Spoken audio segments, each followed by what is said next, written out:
Welcome to Mechanic. Today we have a 2008 Chevy Silverado here. It's a 1500. So we're going over the process and where you find your brake fluid reservoir and being able to add brake fluid.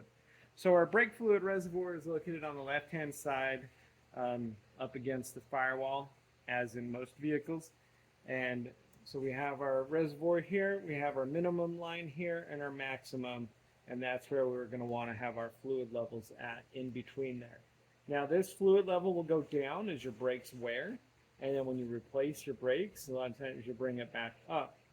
And this is a closed system, and so you generally don't need to be adding fluid unless your brakes are worn out. And if you're, say, replacing the fluid or cleaning it out.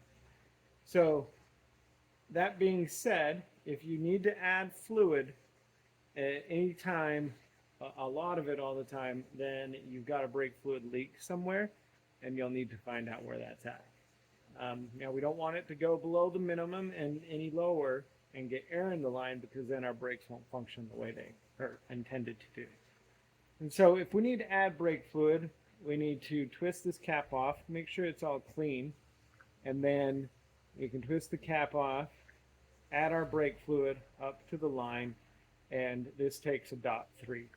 So get some new .3 brake fluid put in here and to fill it up. And so that is where you would add your brake fluid on your Chevy Silverado. Thanks for watching Mechanic, where you can be the mechanic.